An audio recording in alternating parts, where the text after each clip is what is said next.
আবারও এই দেশে নারীবাদের নামে সরাসরি কোরআনের বিরুদ্ধে যে আইন চালু করতে চায়, ওই আইনকে রুখে দেওয়ার জন্য এই দেশের হেফাজতে ইসলামের নেতৃত্বে আবারও শাপলা চত্বরে ডাক দেওয়া হয়েছে। রক্ত দেওয়ার জন্য কারা কারা প্রস্তুত আছেন হাত উঠে দেখান। বর্তমান অন্তর্বর্তীকালীন সরকারকে আমাদের আলেম সমাজের পক্ষ থেকে পয়গাম, আমরা যেমন আপনাকে সাপোর্ট দিয়ে আসছি, যদি এটাকে দুর্বলতা মনে করেন আপনাদের বোকামি হবে, দুর্বলতা মনে করলে বোকামি হবে। স্বৈরাচার সরকার 16 বছরে আমাদেরকে দমন করতে পারে নাই, আমাদেরকে দমন করতে পারে নাই। শাপলা চত্বরে রক্তের বন্যা বসে আমাদেরকে দমন করতে পারে নাই। আবারও যদি বাংলার জমিনে কোরআন বিরোধী কোন আইন পাশ হয়, কোরআন ও ইসলামী শরিয়াকে যদি আক্রান্ত করা হয়, আমার দেশে যদি ইসলাম বিরোধী কোন আইন পাশ করার অপচেষ্টা করা হয়, আবারও শাপলা চত্বরে রক্তের বন্যা বয়ে যাবে ইনশাআল্লাহ, রক্তের বন্যা বয়ে যাবে ইনশাআল্লাহ। আর যদি আমরা ঘরে বসে থাকি, নীরবে নীরবে এমন অবস্থা হবে, আজকে আমরা গাজাবাসীর জন্য কাঁদি, এক সময় আসবে আমরা নিজেরা নিজেদের জন্য কাঁদতে হবে, নিজেরা নিজেদের জন্য কাঁদতে হবে। জানেন না তো অবস্থা ভারতে শুরু হয়ে গেছে, মুসলমানদেরকে অত্যাচার করা শুরু হয়ে গেছে। আফসোস এবং দুঃখের বিষয়, পোড়া কপাল জাতি আমরা। দেশ স্বাধীন হয়েছে, কয়েক যুগ পার হয়ে গেল, আজও পর্যন্ত আমরা একজন মুসলিম শাসক, ন্যায়পরায়ণ শাসক বসাইতে পারি নাই, ঠিক কিনা? পোড়া কপাল এই জাতির। মুসলিম অধ্যুষিত দেশ, সংখ্যাগরিষ্ঠ মুসলিম দেশ, যেই দেশের 90% মুসলমান, এমন এক দেশ আজও পর্যন্ত আমরা দেশের তাকাজা মতে মুসলমানদের চাহিদা অনুযায়ী একজন মুসলিম শাসক আমরা বসাইতে পারিনি, যার কুফল আমরা ভোগ করতেছি, ঠিক কিনা বলেন? আজকে আমাদের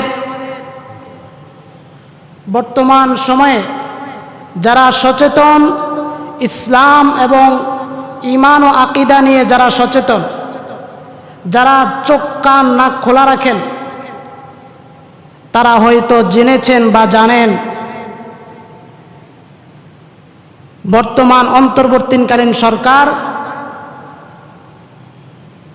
সংস্কারের জন্য প্রায় 11টার মতো কমিশন গঠন করেছে। তার মধ্যে নারী সংস্কার কমিশন একটা আছে, নারী সংস্কার কমিশন। এই নারী সংস্কার কমিশনের নামে যে সমস্ত নারীদেরকে সেখানে একত্রিত করা হয়েছে, দেখলে মনে হয় না এরা আসলে নারী। প্রথমত কোনো পুরুষ রাখা হয় নাই, দরকার ছিল পুরুষ রাখা, কারণ নারীদের আকল নাকাসাতুল আকল, ত্রুটিযুক্ত, হাদিসের মধ্যে আছে, তাদের জ্ঞান বুদ্ধি কম। তাদের মাধ্যমে যদি সংস্কার করা হয়, এটা পূর্ণ সংস্কার হবে না। তারপরেও যাদেরকে সেখানে রাখা হয়েছে, বেশভূষা চেহারা সুরাত দেখলে মনে হবে না তারা নারী, পুরুষও তো না নারীও না, তো কি? এটা আপনারা বুঝে নেন। তারা এই কিছুদিন আগে প্রধান উপদেষ্টার কার্যালয়ে গিয়ে তাদের সংস্কারের প্রতিবেদন তারা পেশ করেছে। সেখানে তারা যেই সমস্ত সংস্কারের আবদার জানিয়েছে,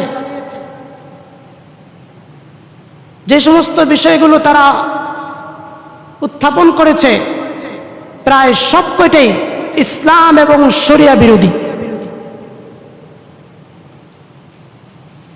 তাদের মূল যেই বক্তব্য, সেটা হলো তারা বলেছে এই দেশে ইসলামের কারণে ধর্মীয় আইনে যেই মিরাসের বন্টন রয়েছে, উত্তরাধিকারের আইনে এবং পারিবারিক আইনের কারণে তারা অনেকাংশে বৈষম্যের শিকার। এই দেশের নারীরা নাকি ইসলামের কারণে, ধর্মীয় উত্তরাধিকারী আইন এবং পারিবারিক আইনের কারণে তারা বৈষম্যের শিকার হচ্ছে। তাদের দাবি হলো আল্লাহ পাক রব্বুল আলামিন কোরআনে কারীমে যে স্পষ্ট ওয়ারাসাতের যে বন্টন করে দিয়েছেন, একজন বাবার ইন্তেকালের পরে সন্তান, ছেলে সন্তান পাবে 2 ভাগ, মেয়ে সন্তান পাবে কয় ভাগ? 1 ভাগ। তালাকের ক্ষেত্রে পারিবারিক আইনের মধ্যে পুরুষ তালাক দেওয়ার অধিকার রাখে, মেয়ে তালাক দেওয়ার অধিকার রাখে না। তারা বলে এখানে সমান অধিকার। পুরুষ যেমন তালাক দিতে পারে, মেয়েও তালাক দিতে পারবে, এবং পুরুষের মতো মেয়েকেও 2 ভাগ দিতে হবে। আরো জঘন্যতম প্রস্তাব তারা রেখেছে, যা শুনলে আপনারা আশ্চর্য হবেন। তারা বলেছে যৌনাচারে যারা লিপ্ত, বেশ্যাখানায় যাদের যৌনাচারের মাধ্যমে যারা টাকা উপার্জন করে, তাদেরকে পেশা হিসেবে স্বীকৃতি দেওয়া। এটা একটা পেশা হিসেবে তাদেরকে সম্মানিত করে স্বীকৃতি দেওয়া। নাউজুবিল্লাহ বলেন জোরে। যেটা জিনা, ব্যভিচার, স্পষ্ট অন্যায়। পেশা তো দূরের কথা, কাজটা তো নোংরা কাজ। কোন ধর্মে এটা বৈধ নয়।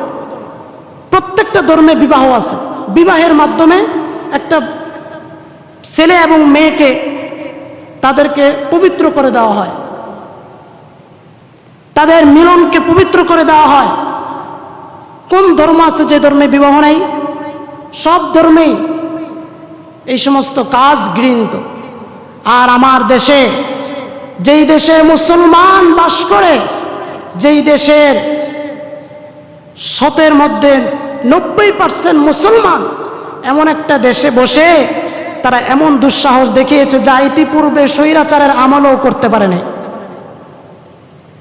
খুবই আশ্চর্য। এখন মুসলিম উম্মাহ, আমার দেশের সমস্ত আলেম ওলামারা এই বিষয় নিয়ে খুবই আশ্চর্য হয়েছেন, এবং তারা যেই বিষয় নিয়ে প্রশ্ন করেছে, আসলে এই প্রশ্নগুলো অযৌক্তিক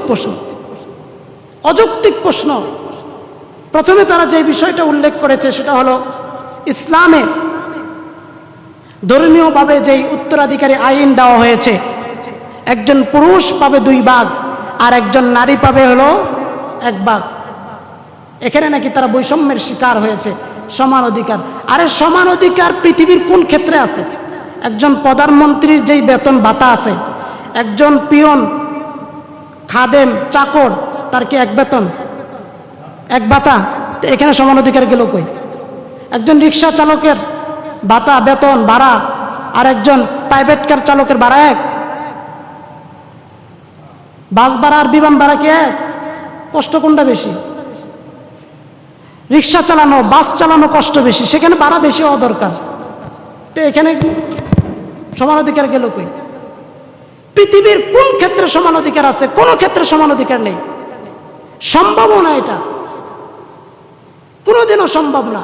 আল্লাহ পাক রব্বুল আলামিন সৃষ্টি করতেই প্রতিটা প্রাণী এবং জাতিকে আলাদা আলাদা ভাবে সৃষ্টি করেছেন।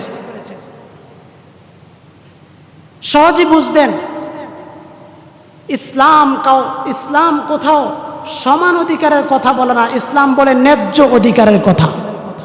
ন্যায্য অধিকারের কথা বলে ইসলাম।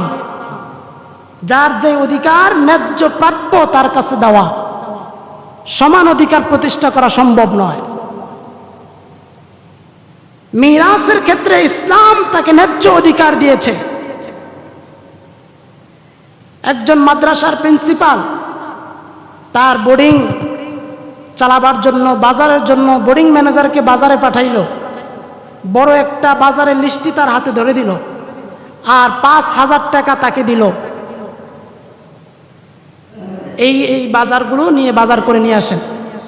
পাশেই ওই প্রিন্সিপালের ছোট্ট বাচ্চা শিশু দাঁড়ায় বলতেছে, আমিও বাজারে যাব।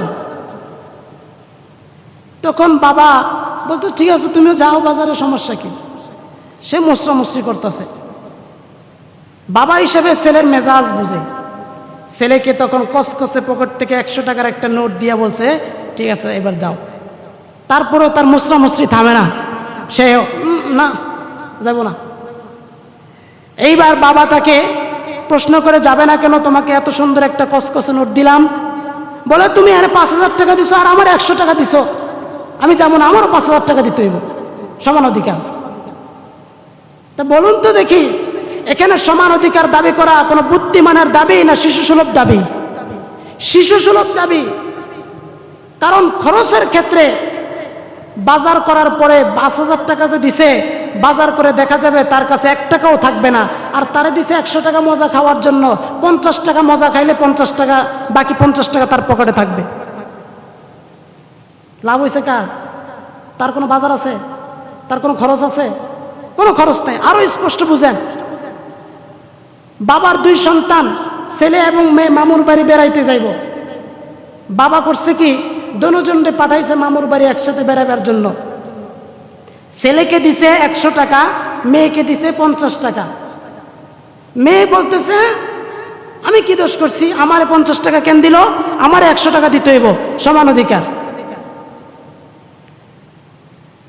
সে শুধু এখানে অঙ্কটা দেখছে, 100 টাকার সংখ্যাটা শুধু দেখছে, কিন্তু পরিসংখ্যান খরচ আর ব্যয়টা সে দেখে নাই, শুধু আয়টা দেখছে। ছেলেকে যে 100 টাকা দিয়া বাবা যে আবার পরে কানে কানে বইলা দিছে, বাবা যাইতে আইতে ভাড়াটা তুমি দিও। কথা বুঝেন নাই? যাইতে 50 টাকা, আইতে 50 টাকা। দিছে কত? 100 টাকা। আছে কত? আর মেয়েকে দিছে কত? আছে কত? কি বুঝলে? শুধু আয়টা দেখলে, খরচের দিকে তাকাইলে না। ইসলাম এবং শরিয়া পুরুষকে খরচের 4টা দায়িত্ব দিয়েছে। কয় দায়িত্ব? 4 দায়িত্ব দিয়েছে পুরুষকে, আর নারীকে খরচের কোনো দায়িত্বই দেয় নাই। পুরুষকে 4টা দায়িত্ব দেওয়া হয়েছে। ইসলাম বলে, হে পুরুষ, তুমি যদি একজন পুরুষ হিসেবে, তুমি যদি একজন স্বামী হও, তোমার স্ত্রীর ভরণ পোষণের দায়িত্ব তোমার কাঁধে। তুমি যদি একজন বাবা হও, তোমার কন্যা সন্তানের ভরণ পোষণের দায়িত্ব তোমার। হে পুরুষ, তুমি যদি একজন ভাই হও, তোমার বোনের ভরণ পোষণের দায়িত্ব তোমার। হে পুরুষ, তুমি যদি একজন সন্তান হও, তোমার মায়ের ভরণ পোষণের দায়িত্ব তোমার। বলুন, পুরুষের দায়িত্ব কয়টা? দায়িত্ব কয়টা? আওয়াজ দিয়ে বলুন, দায়িত্ব কয়টা? 4টা। বন্টন কয়টা? বন্টন কয়টা? 2টা। বন্টন দিছে কয়টা? 2টা। আর নারী, নারীকে ইসলাম কি বলে? হে নারী, তোমার পুরা জীবনটাই তো 4 পুরুষের কাঁধে পার হয়ে যায়। নারীর পুরা জীবনটাই কয় পুরুষের কাঁধে পার হয়ে যায়? 4 পুরুষের কাঁধে পার হয়ে যায়। এক, হে নারী, তুমি যদি একজন কন্যা হও, ছোট্ট শিশু হও, বিবাহের আগ পর্যন্ত তোমার খরচের দায়িত্ব তোমার বাবার। হে নারী, তুমি যদি একজন স্ত্রী হও, তোমার খরচের দায়িত্ব তোমার স্বামীর। হে নারী, তুমি যদি একজন বোন হও, তোমার খরচের দায়িত্ব তোমার ভাইয়ের। হে নারী, তুমি যদি একজন মা হও, তোমার খরচের দায়িত্ব তোমার সন্তানের। বলুন, নারীর দায়িত্ব কয়টা? বলুন, 0। কয়টা? 0। নারীর খরচের দায়িত্ব কয়টা? বলেন, 0। বন্টন কয়টা? 1টা। বন্ট দিছে না? বন্ট কয়টা? 1টা। দায়িত্ব 0। ছেলের দায়িত্ব কয়টা? বন্ট বন্ট 2টা। মেয়ের দায়িত্ব 0, বন্ট 1টা। কয়টা? 1টা। কেন দিছে? 1টা কেন দিল? এখন যদি পুরুষরা আমরা কই, এনে সমানুধিকার কই, এর কোনো দায়িত্বই নাই, এর একটা বন্টন ফাও কি লাগে দিল? মজা খাওয়ার লাগে দিছে। কি জন্য দিছে? মজা খাওয়ার জন্য দিছে। ও, মজা খাওয়ার জন্য দিছে, তো এই জন্য ভালো লাগে না, না এখন 2 বন্ট চাও।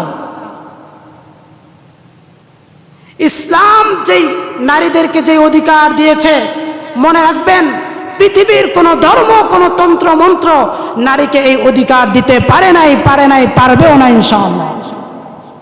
নারী জাতিকে ইসলাম যে সম্মান দিয়েছে, পৃথিবীর যুগ থেকে নিয়ে আগের ইতিহাস তারা ভুলে গিয়েছে। কি নির্মম ইতিহাস ছিল আইয়ামে জাহিলিয়াতে। নারী জাতিকে কোনো মানুষ হিসেবেই মনে করা হতো না। একটা পশু প্রাণীর সাথে যেমন আচরণ, তার চাইতে জঘন্যতম আচরণ করা হতো নারীদের সাথে। ইসলাম এসে তাদেরকে সম্মান দিয়েছে, ইসলাম এসে তাদেরকে তাদের অধিকার দিয়েছে, ন্যায্য অধিকার দিয়েছে, তাদেরকে মায়ের সম্মান দিয়েছে, মা জাতি হিসেবে ঘোষণা করেছে। ভুলে গেছো সেই দিন? আল্লাহ পাক রব্বুল আলামিন কোরআনে কারীমের মধ্যে স্পষ্টভাবে আইয়ামে জাহিলিয়াতে নারীদের উপর কি নির্যাতন নিপীড়ন করা হতো তার একটা চিত্র তুলে ধরেছেন সূরা নাহালের আয়াত নাম্বার 58-59। রব্বে কারীম বলেন, وَإِذَا بُشِّرَ أَحَدُهُم بِالْأُنثَىٰ ظَلَّ وَجْهُهُ مُسْوَدًّا وَهُوَ كَظِيمٌ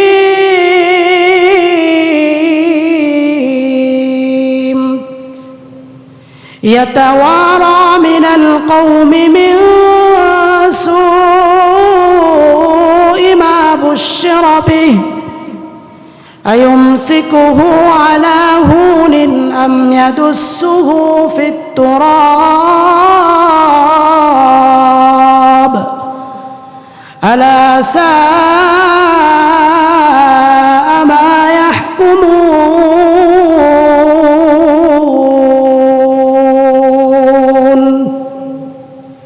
রব্বে কারীম বলেন, আইয়ামে জাহিলিয়াতে যখন কোনো পুরুষ নারীর গড়ে সন্তান জন্ম নিত, কোনো নারী সন্তান যদি জন্ম হতো, চেহারাটা মলিন হয়ে যেত, লজ্জায় মুখ লুকিয়ে ফেলত, সমাজে মুখ দেখাইতো না, লাঞ্ছনার কারণে, লজ্জার কারণে নারী সন্তান যদি হতো চেহারা কালো হয়ে যেত।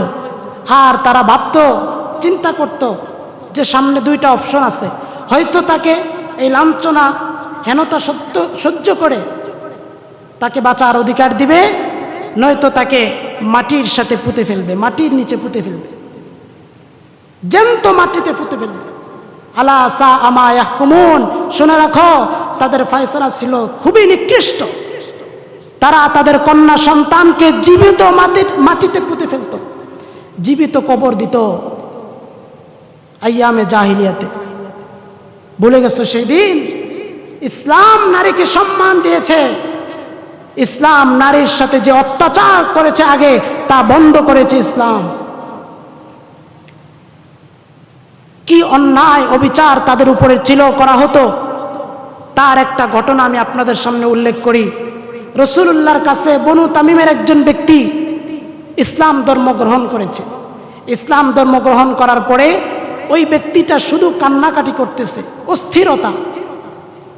রাসূলুল্লাহ জিজ্ঞেস করলেন, তুমি কেন এইভাবে কান্নাকাটি করো? তখন লোকটা বলে, ইয়া রাসূলুল্লাহ, আমি যে ইসলাম ধর্ম গ্রহণ করেছি, জীবনে যা অপরাধ করছি সব অপরাধগুলো কি আমার মাফ হবে? আমার সমস্ত গুনাহগুলো কি মাফ হবে? আল্লাহ পাক কি মাফ করবেন? রাসূলুল্লাহ বললেন, তুমি যেহেতু মনে প্রাণে কালিমা গ্রহণ করেছো, শুনে রাখো মহান আল্লাহ রাব্বুল আলামিন তোমার জীবনের সমস্ত গুনাহ খাতা মাফ করে দিয়েছে। সুবহানাল্লাহ। লোকটা তারপরেও শান্ত হয় না, তারপরেও তার কান্না বন্ধ হয় না। রাসূল এবার জিজ্ঞেস করলেন, এইবার তুমি শান্ত হও, তারপরেও তুমি কেন কাঁদছো? তখন সে বলে, ইয়া রাসূলুল্লাহ, আমি জীবনে এমন একটা জঘন্য পাপ করছি যেই পাপ আমাকে সারাক্ষণ পীড়া দেয়, যেই পাপটা আমাকে সারাক্ষণ অস্থিরতার মধ্যে রাখে, মনে হলেই আমি অস্থির হয়ে যাই, চোখের পানি আমি রাখতে পারি না। আল্লাহর নবী জিজ্ঞেস করলেন, বাইরে তুমি এমন কি অপরাধ করেছ যেই অপরাধের কারণে তুমি এমন ভাবে অস্থির হয়ে আছো, কান্নাকাটি করতেছ? যুবকটা ডেকে বলে, ইয়া রাসূলুল্লাহ, বিবাহের পরে আমি যখন জানতে পারলাম আমার ঘরে একটা সন্তান জন্মগ্রহণ করেছে, আমার ঘরে একটা সন্তান জন্মগ্রহণ করেছে, আমি যখন জানতে পারলাম বিবির কাছে জিজ্ঞাসা করলাম, ও প্রাণের স্ত্রী, শুনেছি সন্তান জন্ম হয়েছে, সন্তানটাকে আমার সামনে নিয়ে আসো, আমি একটু দেখি। তখন আমার প্রাণের স্ত্রী আমাকে জানায়া দিল, ও আমার স্বামী, সন্তান তো মারা গেছে, মৃত সন্তান জন্মগ্রহণ করেছে। এই কথা শোনার পরে আমি আর কোনো কথা বলি নাই, যেহেতু সন্তান মারা গেছে, মৃত সন্তান যেহেতু, এই জন্য আমি দেখার জন্য আর আগ্রহ প্রকাশ করি নাই। কিন্তু 2-2.5 বছর যখন পার হয়ে গেল, হঠাৎ করে আমি দেখি আমার ঘরের ভিতরে একটা সুন্দর ফুটফুটে সন্তান, একটা কন্যা সন্তান হাঁটাচলা করতেছে। দেখা মাত্র আমি আমার স্ত্রীকে জিজ্ঞেস করলাম, ও আমার প্রাণের স্ত্রী, এই সন্তানটা কার? একে তো আমি চিনতে পারলাম না। স্ত্রী তখন ডেকে বললেন, ও আমার প্রাণের স্বামী, এই সন্তানটা আপনার সন্তান, এই সন্তানটা আপনার সন্তান। লোকটা বলে আমি অবাক হয়ে গেলাম, আমি চিন্তায় পড়ে গেলাম, আমার সন্তান তো মারা গেছে বলে তুমি আমাকে বললে, এই সন্তান কোত্থেকে আসলো? তুমি না বললে আমার সন্তান মারা গেছে? তখন বিবি ডেকে বলো, আমার প্রাণের স্বামী, আমি আপনাকে মিথ্যা কথা বলেছিলাম, সত্যটা আমি গোপন করেছিলাম। আপনার সন্তান মারা যায় নাই, একটা কন্যা সন্তান হওয়ার কারণে আমি আপনার কাছ থেকে লুকাইয়াছিলাম। কারণ সমাজের মধ্যে আপনাকে লাঞ্ছনিত করা হবে, লাঞ্ছনা দেওয়া হবে, মানুষ আপনাকে অপমান করবে। আপনি লাঞ্ছনা সহ্য করতে না পেরে আপনার সন্তানকে আপনি মেরে ফেলবেন। আমি ভয় পেয়েছিলাম, না জানি আপনি আপনার সন্তানকে মেরে ফেলেন নাকি।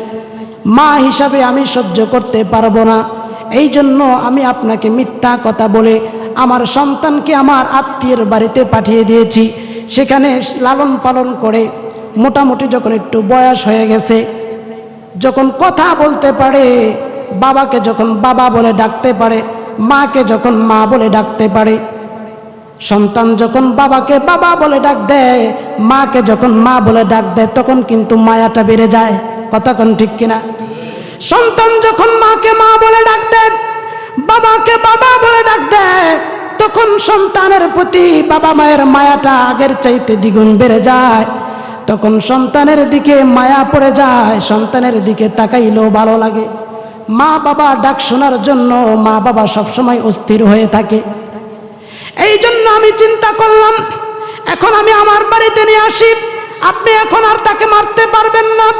দেখলে আপনার মায়া লেগে যাবে, দিলের ভিতরে টান চলে আসবে, সন্তানের দিকে তাকাইলে আপনার মায়া লাগবে, সন্তান আপনাকে বাবা বলে ডাক দিবে, আপনি এখন চাইলেও সন্তানকে আর মারতে পারবেন না। এই জন্য আমি আপনার কাছে আবার নিয়ে আসছি। আল্লাহর বান্দা যুবক বলতেছে, ইয়া রাসূলুল্লাহ, তখন আমি কিছুই বলি নাই, নিজের মনের ভিতরে মোটামুটি তখন একটা মায়া মোহাব্বত অনুভব হচ্ছিল, তাকে আদর করলাম, সোহাগ করলাম। কিন্তু যখন আমি সমাজের মধ্যে বের হতে লাগলাম, মানুষের কাছে যখন প্রকাশ হয়ে গেল, আমার কন্যা সন্তানের খবর যখন জানাজানি হয়ে গেল, সবাই এখন বলতে লাগলো, তোমার ঘরে কন্যা সন্তান হয়েছে, তুমি তো সমাজের মধ্যে একজন নিম্ন শ্রেণীর লোক হয়ে গেলে।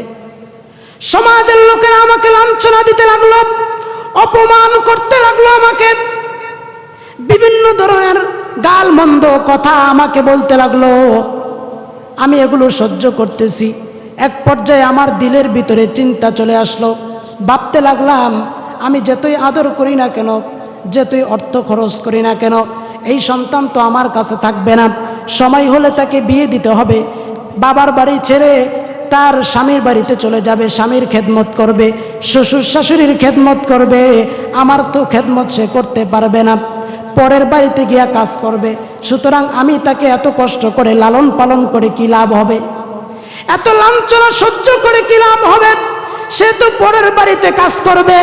এই কথা চিন্তা করে আমি নিজে নিজে সিদ্ধান্ত নিলাম, এই সন্তানকে আমি আর রাখবো না, এই সন্তানকে আমি আর রাখবো না। তাকে দুনিয়ার থেকে বিদায় করে দেব। আমি আমার স্ত্রীকে বললাম, ও আমার স্ত্রী শুনেন, তুমি তোমার সন্তানকে সুন্দরভাবে সাজায় দাও, একটা জায়গায় বেড়াইতে নিয়ে যাব তাকে আমি। স্ত্রীও খুব আনন্দের সাথে তার সন্তানকে সুন্দরভাবে সাজায় দিল, সুন্দর পোশাক পরায় দিছে, বাবার সাথে বেড়াইতে যাবে। কত আনন্দ, বাবার সাথে কোথাও জানি বেড়াইতে যাবে। কন্যা সন্তানকে সুন্দর রূপে যখন সাজায় দিল, বাবা তাকে হাতে ধরে বাহিরের দিকে নিয়ে যায়। যখন চলতেছে, রাস্তা দিয়ে চলতেছে, যুবকটা বর্ণনা করে, ইয়া রাসূলুল্লাহ, আমি আমার সন্তানকে পিছনে ফেলে আমি সামনে সামনে হাঁটি, কারণ আমার উদ্দেশ্য তো আরেকটা। কিন্তু আমার সন্তান বারবার বাবা বলে ডাক দেয়, আর আমার কাছে এসে দৌড়ে আমার হাত ধরে। আমি আবার তার কাছ থেকে দূরে চলে যাই, সামনে চলে যাই। সন্তান আবারও বাবা বলে দৌড়ে এসে আমার হাত ধরে। এইভাবে যখন আমি চলতে চলতে নির্জন একটা এলাকায় চলে গেলাম, মরুভূমি একটা এলাকায় যখন আমি চলে গেলাম, যাওয়ার পরে আমার পোটলা থেকে যখন আমি মাটি খনন করার আসবাবপত্র বের করলাম, মাটি খনন করার অস্ত্র যখন আমি বের করলাম, বের করার পরে আমি মাটি খনন করা শুরু করে দিলাম। মাটি খনন করতে লাগলাম। সন্তান আমাকে জিজ্ঞেস করে, বাবা, এই যে মাটি খনন করতেছো, কেন তুমি মাটি খনন করতেছো? এত কষ্ট করে তুমি কেন মাটি খনন করতেছো? আমি তখন তাকে কোনো জবাব দেই নাই। মনে মনে ভাবতে লাগলাম, তোমার জন্যই তো মাটি খনন করতেছি, কিন্তু তুমি তো জানো না। মাটি খনন করতে লাগলাম, কষ্ট হইতেছে। মরুভূমি এলাকা, মরুভূমির মধ্যে তীব্র গরমের কারণে ঘামগুলা কপাল থেকে বায়া বায়া নিচে পড়তেছে, এত কষ্ট অনুভব হয়। সন্তান আমার কষ্ট দেখে বলতেছে, বাবা তুমি এত কষ্ট করো কেন? দেখবেন ছেলে সন্তান বাবার কষ্ট দেখলে যেটুকু কষ্ট পায়, একজন মেয়ে সন্তান বাবার কষ্ট দেখলে তার চাইতে বেশি কষ্ট পায়, ঠিক কিনা বলেন? শেষ বয়সে বাবা মা যখন অচল হয়ে যায়, তখন দেখবেন মেয়ের কাছে আশ্রয় খুঁজে পায়, তখন যদি আপনার হাত পা গুলা কেউ টিপে দেয়, ওই লোকটা হবে আপনার মেয়ে সন্তান। ছেলে সন্তান কোনোদিন এসে আপনার মাথা টিপে দিবে না, হাত পা টিপে দিবে না, আপনার কাছে তেমন ব্যক্তিগত খেদমত করার জন্য আসবে না। হয়তো আপনারা কিছু টাকা দিবে, খরচ দিবে। আপনার কষ্ট দেখলে আপনার বাড়িতে দৌড়ে আসবে। আপনার ছেলে সন্তান এত করে আসবে না, আপনার মেয়ে সন্তান পাগল হয়ে যাবে, আপনাকে দেখার জন্য পাগল হয়ে যাবে, আপনার কষ্টে আপনার পাশে দাঁড়াবার জন্য পাগল হয়ে যাবে। ছোট্ট শিশু বাবাকে ডেকে ডেকে বলতেছে, বাবা ঘাম ঝরতেছে, তুমি এত কষ্ট কেন করো? মাটির ছিটা শরীরে এসে লাগে, দাড়িতে এসে লাগে। মেয়ে সন্তান তাকে ওগুলো পরিষ্কার করে দেয়, মাটিগুলা পরিষ্কার করে দেয়। যখন মাটি খনন করা শেষ হয়ে গেল, লোকটা বলে, আমি আমার মেয়েকে যখন হাত পাগুলো বাঁধতে লাগলাম, হাত পাগুলো যখন আমি বাঁধা শুরু করে দিলাম, মেয়ে এবার বুঝতে পারছে বাবা বুঝে আমাকে মাটির ভিতরে গর্ত করে ফেলে দিবে। এইবার তার বুঝার বাকি নাই, সে আমাকে চিৎকার করে ডাকতেছে আর বলতেছে, বাবা বাবা, সমাজের মধ্যে তোমাকে আমি আর বাবা বলে পরিচয় দেব না, তুমি আমাকে মেরো না, বাঁচার অধিকার দিয়ে দাও। তোমাকে মানুষ লাঞ্ছনা দেয়, অপমান করে, আমি তোমাকে আর বাবা ডাক দেব না, দূরে একটা জায়গায় চলে যাব, আমাকে তুমি মেরো না, বাঁচার অধিকার আমাকে দিয়ে দাও। তারপরেও বাবার মনের ভিতরে কোনো মায়া আসে নাই। হাত পাগুলো বেঁধে মাটির গর্তের মধ্যে যখন নিক্ষেপ করে, মাটির গর্তে নিক্ষেপ করে, উপর থেকে যখন মাটিগুলা চাপা দিতে লাগলো, মাটি চাপা দেওয়ার পরে লোকটা নিজেই বর্ণনা করতেছে, গলা পর্যন্ত যখন মাটি চাপা দিলাম, গলা পর্যন্ত মাটি চাপা দেওয়ার পরেও আব্বু আব্বু বলে ডাক দেয়। আমি একটা হাতে পাথর নিয়ে তার মাথার উপরে একটা আঘাত করলাম। আঘাত করার সময় শেষ যে ডাকটা সে আমাকে দিয়েছিল, ওই ডাক দেওয়ার পরে তার নিঃশ্বাস বন্ধ হয়ে গেছে। ওই ডাক আজও পর্যন্ত যেন আমাকে ডাকতেছে। আজও পর্যন্ত যেন আমার মেয়ে আমাকে আব্বু বলে ডাক দেয়। আজও পর্যন্ত আমি ঘুমাইতে গেলে আমি ওই ডাকটা শুনতে পাই, খাইতে গেলে ওই ডাকটা শুনতে পাই, বাজারে গেলে ওই ডাকটা শুনতে পাই, যেখানে যাই না কেন আমি ওই ডাকটা শুনতে পাই। এই জন্য আমি কান্দি, আমার মনের ভিতরে অস্থিরতা, ইয়া রাসূলুল্লাহ আমি এত বড় একটা অপরাধ করেছি, আমাকে মাফ করবেন। যুবকটা তাকায় দেখে, ঘটনা বর্ণনা করা যখন শেষ হয়ে গেল, রাসূলুল্লাহর চেহারার দিকে তাকায় দেখে আল্লাহর রাসূলের চোখ থেকে বায়া বায়া পানি পড়তেছে। আল্লাহর নবী চোখের পানিগুলা ছেড়ে দিয়ে কাঁদতেছে। আরে কি নির্মম অবস্থা ছিল, কি নির্মম অবস্থা ছিল।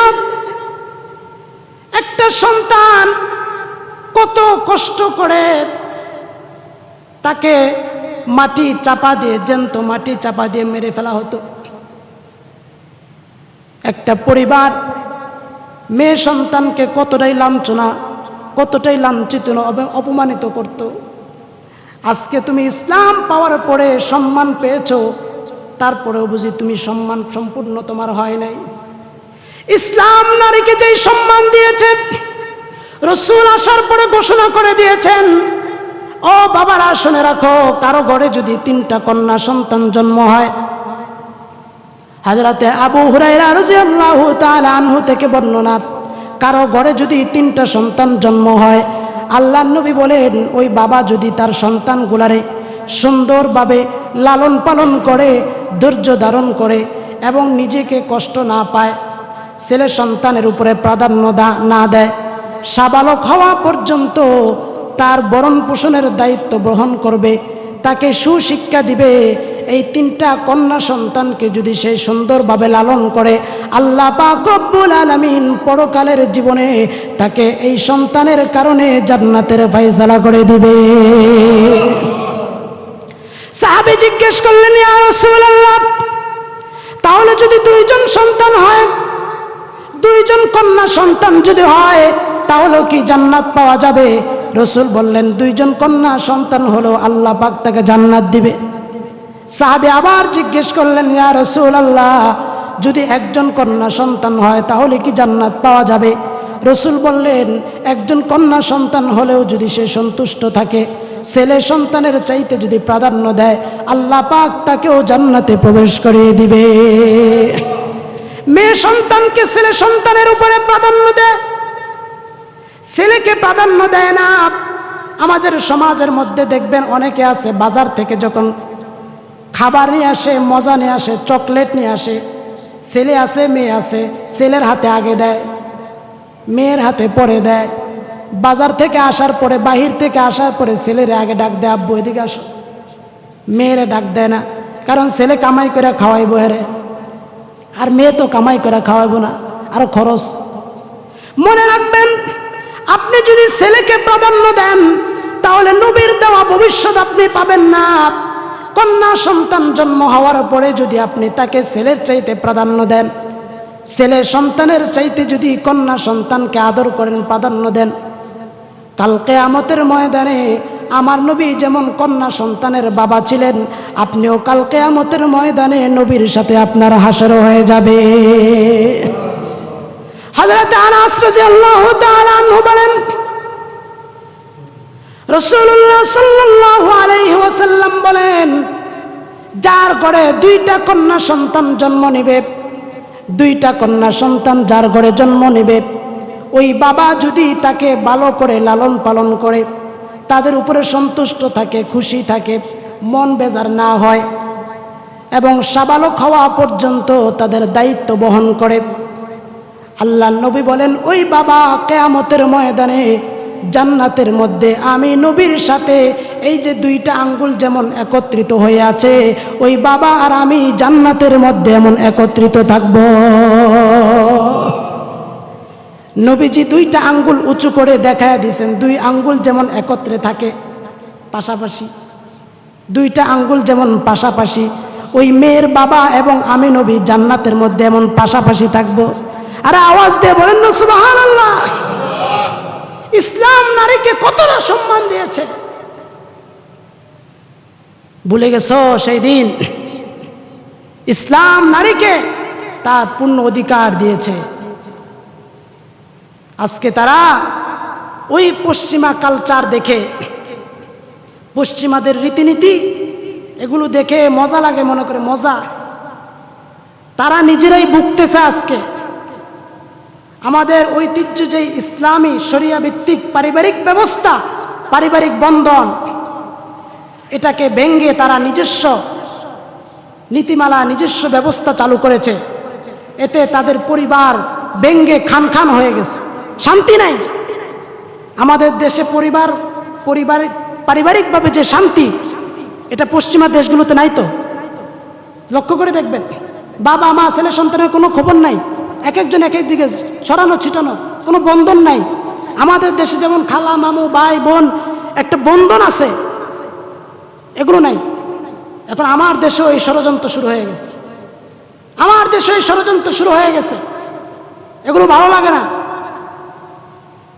আপনারা সবাই জেনেছেন, এই কিছুদিন আগে আমাদের অন্তর্বর্তীকালীন সরকার প্রধান উপদেষ্টার কাছে এসে এই নারী বিষয়ক সংস্কার কমিশনের তারা তাদের সংস্কারের যে আবেদনপত্র তা জমা দিছে, প্রতিবেদন তারা জমা দিছে। সেখানে তারা যে সমস্ত বিষয়গুলো উত্থাপন করেছে, সংস্কারের জন্য যে সমস্ত বিষয়গুলো তারা আবেদন সেখানে করেছে, প্রতিটা ইসলামের বিরুদ্ধে, শরিয়া এবং কোরআনী আইনের বিপক্ষে। প্রতিটা শরিয়া এবং কোরআনের আইনের বিপক্ষে। তারা চেয়েছে এই দেশে নারী জাতিকে সম্পূর্ণ পশ্চিমাদের কালচারে, পশ্চিমাদের মতো তাদের অধিকার দেওয়া। পশ্চিমা দেশগুলোতে নারীদের তেমন কোনো বন্ধন নেই। কিসের বিবাহ, কিসের পরিবার, কিসের কি। তারা যে কথাটা বলছে, এই কথাটা খুব মারাত্মক। এই দেশে নাকি ধর্মীয় উত্তরাধিকারী আইন এবং পারিবারিক আইনের কারণে নারীরা ব্যাপকভাবে বৈষম্যের শিকার। বলেন নাউজুবিল্লাহ, আরো জোরে বলেন নাউজুবিল্লাহ। তারা নাকি বৈষম্যের শিকার, ধর্মীয় আইনে তারা বৈষম্যের শিকার। ধর্মীয়ভাবে যেই উত্তরাধিকারী যে আইন দেওয়া হয়েছে, এটা স্পষ্ট কোরআনের আইন।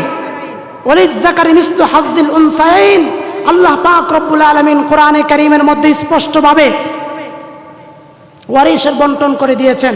ছেলে পাবে 2 ভাগ, মেয়ে পাবে 1 ভাগ। এই বন্টনটা কে করছে? আল্লাহ পাক রব্বুল আলামিন কোরআনে এই বন্টন করে দিয়েছেন। এবং তালাকের যে অধিকার, পুরুষকে তালাকের অধিকার দেওয়া হয়েছে, নারীকে কোনো তালাকের অধিকার দেওয়া হয় নাই। এটা স্পষ্ট কোরআনের আয়াত দ্বারা প্রমাণিত। কোরআনে আল্লাহ রব্বুল আলামিন স্পষ্টভাবে তালাকের অধিকার দিয়েছেন পুরুষকে। তারা কোরআনের বিরুদ্ধে, কোরআনকে কটাক্ষ করে এই দেশে কোরআনের বিরুদ্ধে আইন চায়। ভুলে গেলে চলবে না, এই দেশে মুসলমান বাস করে। যেই দেশে মুসলমান 100-র মধ্যে 90% মুসলমান, 90% মুসলমান এই দেশে বাস করে। আমার দেশে আলেম ওলামা কোনোদিন এই আইন মেনে নিতে পারে না, পারবে না ইনশাআল্লাহ। একটা কথা স্পষ্ট মনে রাখবেন, ষড়যন্ত্র কিন্তু চলে, গোপনভাবে চলতেছে সবকিছুই। হয়তো আমরা খবর রাখি আর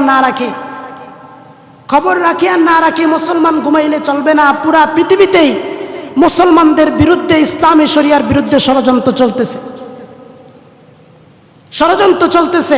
আমার দেশেও একই ষড়যন্ত্র চলতেছে। নারীবাদী এবং অধিকারের নামে ইসলামের বিরুদ্ধে, সরাসরি কোরআনের বিরুদ্ধে আইন পাশ করার অপচেষ্টা চালাচ্ছে। আমরা স্পষ্টভাবে পয়গাম জানায় দিচ্ছি বর্তমান অন্তর্বর্তীকালীন সরকারকে, আমাদের আলেম সমাজের পক্ষ থেকে পয়গাম, আমরা যেমন আপনাকে সাপোর্ট দিয়ে আসছি, যদি এটাকে দুর্বলতা মনে করেন আপনাদের বোকামি হবে। দুর্বলতা মনে করলে বোকামি হবে। স্বৈরাচার সরকার 16 বছরে আমাদেরকে দমন করতে পারে নাই, শাপলা চত্বরে রক্তের বন্যা বসে আমাদেরকে দমন করতে পারে নাই। আবারও যদি বাংলার জমিনে কোরআন বিরোধী কোন আইন পাশ হয়, কোরআন ও ইসলামী শরিয়াকে যদি আক্রান্ত করা হয়, আমার দেশে যদি ইসলাম বিরোধী কোনো আইন পাস করার অপচেষ্টা করা হয়, আবারও শাপলা চত্বরে রক্তের বন্যা বয়ে যাবে ইনশাআল্লাহ, রক্তের বন্যা বয়ে যাবে ইনশাআল্লাহ। আগামী 3রা মে মাসের 3 তারিখ, কয় তারিখ? মে মাসের 3 তারিখ। বলেন মে মাসের, আবার বলেন মে মাসের 3 তারিখ আবারও হেফাজতে ইসলামের পক্ষ থেকে ডাক দেওয়া হয়েছে। হেফাজতে ইসলাম মানে হলো ইসলামের হেফাজত। হেফাজত ইসলাম অর্থ কি? মনে রাখবেন, হেফাজতে ইসলাম কোনো রাজনৈতিক সংগঠন না। হেফাজতে ইসলাম হলো এই জাতির ইসলাম এবং ঈমান ও আকীদার হেফাজতের জন্য এই সংগঠন। যখনই আমার দেশে কোনো ইসলাম এবং ইসলামী শরিয়া আক্রান্ত হয়, আমার দেশে কোনো শরিয়া বিরোধী আইন পাশ করা অপচেষ্টা করা হয়, তখনই হেফাজতের পক্ষ থেকে ডাক দেওয়া হয়। সুতরাং এই দেশের প্রতিটা ইমানদার এবং মুসলমানদের ইমানি দায়িত্ব এই হেফাজতে ইসলামের ডাকে সাড়া দিয়ে, সেই ডাকে সাড়া দিয়ে আমাদের আন্দোলনে যোগ দেওয়া, এটা আমাদের ইমানি দায়িত্ব, ইমানি তাকাজা। যেমনিভাবে আমরা স্বৈরাচারের আমলে 2013 সালে 5ই মে আমার নবীর বিরুদ্ধে, নবীর অপমান যখন করা হয়েছিল, নবীর ইজ্জত রক্ষার জন্য রাসূলুল্লাহর উম্মতেরা, আশিক রাসূল, এই দেশের তাওহীদি জনতা রাসূলুল্লাহর ইজ্জত রক্ষার জন্য নবীর বিরুদ্ধে অপমানকারীর সর্বোচ্চ শাস্তি ফাঁসির আইন কার্যকর করার জন্য শাপলা চত্বর একত্রিত হয়ে শাপলা চত্বরে রক্ত দিয়েছে। আবারও এই দেশে নারীবাদের নামে সরাসরি কোরআনের বিরুদ্ধে যে আইন চালু করতে চায়, ওই আইনকে রুখে দেওয়ার জন্য এই দেশের হেফাজতে ইসলামের নেতৃত্বে আবারও শাপলা চত্বরে ডাক দেওয়া হয়েছে। রক্ত দেওয়ার জন্য কারা কারা প্রস্তুত আছেন? হাত উঠে দেখান। আল্লাহ আমাদের সবাইকে কবুল করুন।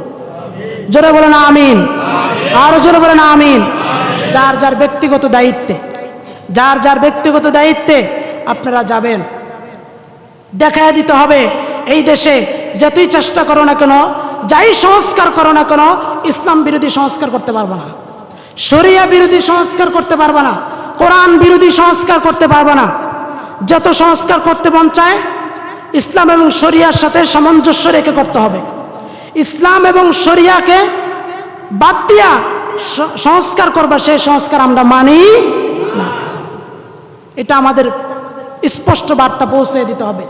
আর যদি আমরা ঘরে বসে থাকি নীরবে নীরবে, এমন অবস্থা হবে আজকে আমরা গাজাবাসীর জন্য কাঁদি, এক সময় আসবে আমরা নিজেরা নিজেদের জন্য কাঁদতে হবে, নিজেরা নিজেদের জন্য কাঁদতে হবে।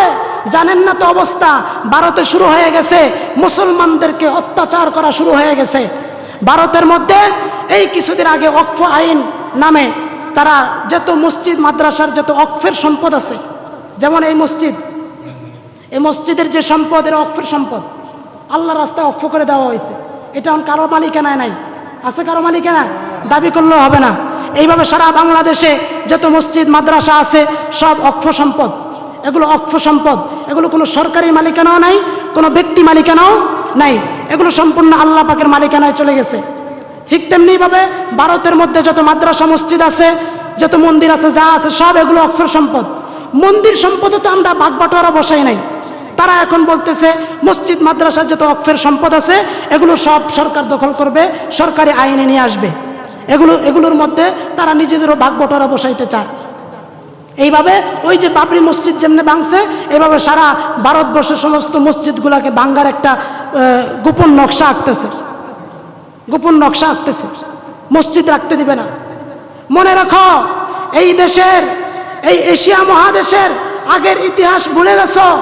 আগের ইতিহাস পড়ে দেখো, এই এশিয়া মহাদেশ শাসন করেছে মুসলমান। কথা বলেন ঠিক কিনা? মুসলমান শাসন করেছে,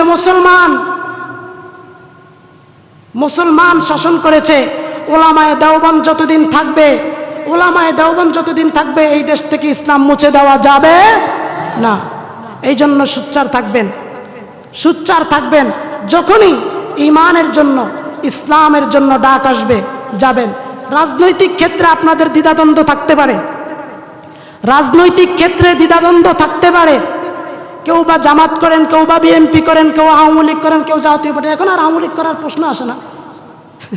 এখন আর আমলিক করার প্রশ্ন যদি কেউ করে মানুষই না দেন, মানুষ এখন গালি দেয়, তুই মানুষ না আমলিক, কয় কি কয় না, তুই মানুষ না আমলিক, তার মানে আমলিক এরা মানুষই না। এটার বাদ দেন, এটা নামটাই মুখে আনা ঠিক না। রাজনৈতিকভাবে যার যার মতাদর্শ ভিন্ন হতে পারে, কিন্তু ইসলাম মুসলিম হিসাবে আমরা সবাই এক। এই জন্য হেফাজতে ইসলামের পক্ষ থেকে, হেফাজতে ইসলাম এটা সবাই, যখনই ডাক আসবে আমরা কোনো মিছিল মিটিংয়ে সভা সমাবেশে যাই বা না যাই, হেফাজতে ইসলামের ডাকে যাব ইনশাআল্লাহ। হাত উঠায় দেখান। কত তারিখ বলছি? 3 তারিখ। ওই শাপলা চত্বরের মতো মনে আছে? আবার ইনশাআল্লাহ আমরা একত্রিত হব। কেন? এই যে কোরআনের আইনের বিরুদ্ধে যে ব্যবস্থা করা হচ্ছে, সবচেয়ে দুঃখটা হইল এটা, যদি মাননীয় প্রধান উপদেষ্টা এতটুক যদি বলতো আচ্ছা আমি আলোচনা করে দেখি, আমরা আলোচনা করে দেখি, এটাও বলে নাই। ডাইরেক্ট সরাসরি আনন্দের সাথে তার কার্যালয় থেকে এটা পাবলিশ করা হয়েছে এবং বলে দেওয়া হয়েছে, আশ্বাস দেওয়া হয়েছে দ্রুত এটা কার্যকর করার জন্য। আর এগুলো যদি কার্যকর করা হয় তাহলে এই দেশে ইসলাম এবং ধর্মীয় মূল্যবোধ কিছুই থাকবে না। কারণ যে সমস্ত বিষয়গুলো সেখানে নারী কমিশনের নামে যেগুলো উল্লেখ করছে, সবগুলো স্পষ্ট কোরআন বিরোধী, একদম স্পষ্ট কোরআন বিরোধী। একটা করে কয়টা আমি আপনাদের সামনে বলবো, 2টা বলছি, উদাহরণ দিয়ে বুঝাইছি।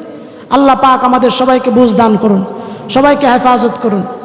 ওয়া আখিরু দাওয়ানা আলহামদুলিল্লাহি রাব্বিল আলামিন।